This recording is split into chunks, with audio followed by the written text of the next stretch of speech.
Passage 18 November 1982 paper second.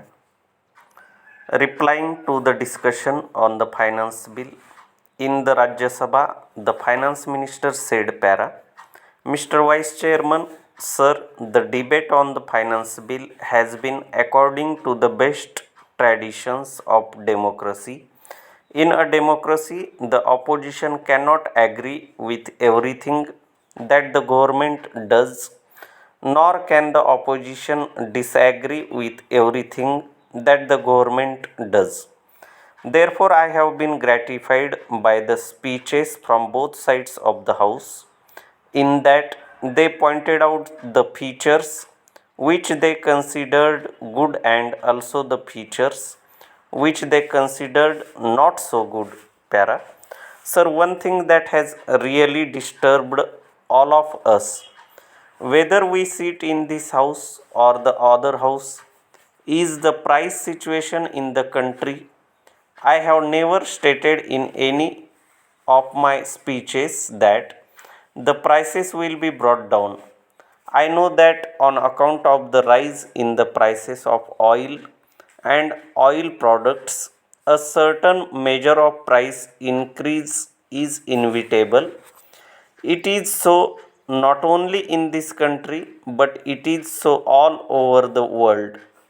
When I went to the interim committee meeting of the World Bank, developed countries complained to me about the effect of oil price hike on their economies. There were very severe rates of inflation and they were desperate in finding a solution to this problem. Therefore, I am not the person who ever said that the prices will come down after having said that the prices of oil will be raised, but the oil prices have not been raised by me. It is the petroleum exporting countries who raise the prices, and if I pass on the price increase only to an extent to the consumers, I cannot be accused of having brought about inflation in the country.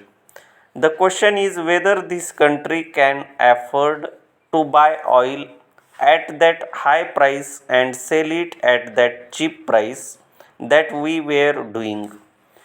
To buy dear and to sell cheap is the surest way to bankruptcy. This government does not propose to take the country to bankruptcy. We are willing to face the public criticism on this matter because it is inevitable that there will be a certain measure of price rise on account of the international situations which reflect themselves on our economy. Therefore, I wish to point out that this effect of oil price hike is showing itself, and therefore there has been a price rise. Para. Sir, there are two ways in which inflation can be combated.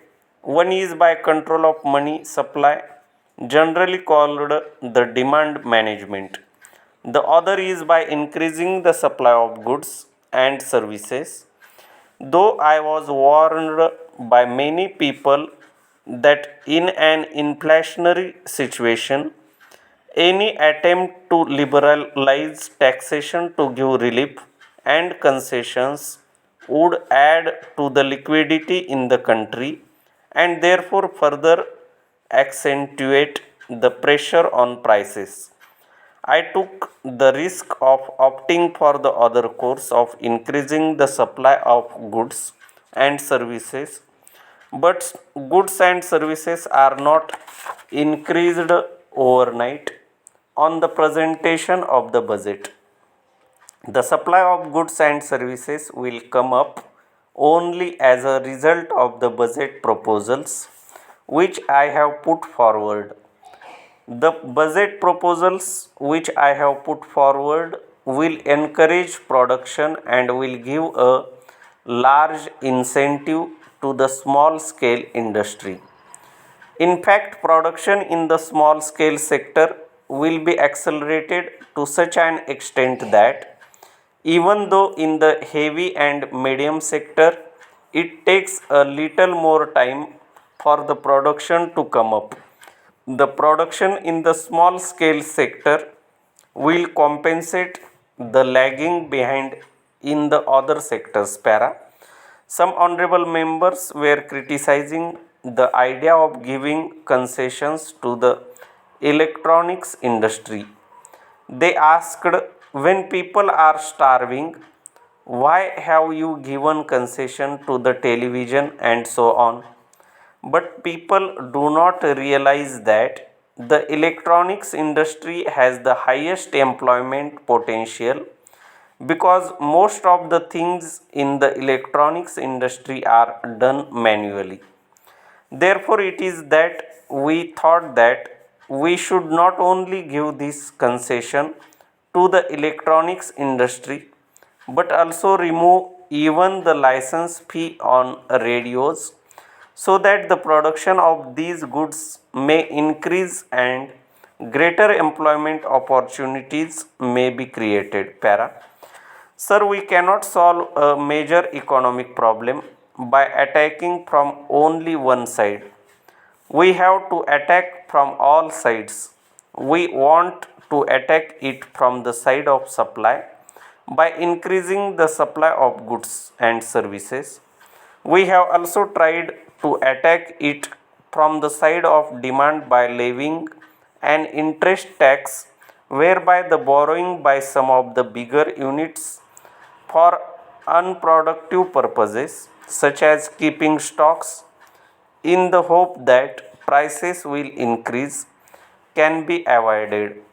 In fact, the credit squeeze which the Reserve Bank applies is not towards production credit but it is only towards the inventories which are being kept and the distribution which is being done. Therefore, this policy of trying to meet the situation from different angles is being followed, and I am quite sure that given the cooperation of the people, the policy will succeed. Para.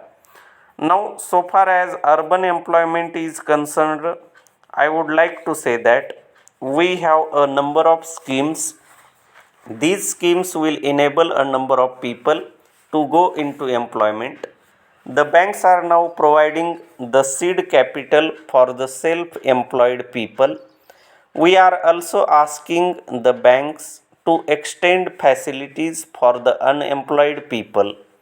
We shall try to see that the facilities provided by the banks are fully utilized by the urban unemployed. Para.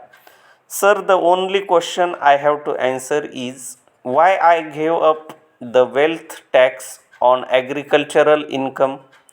On equity, I will concede that there is no case because a rich person, whether he is in the rural area or urban area, is liable to pay his contribution to the welfare of the state. The taxable capacity is measured only by the wealth he possesses and not by the character of the wealth he possesses.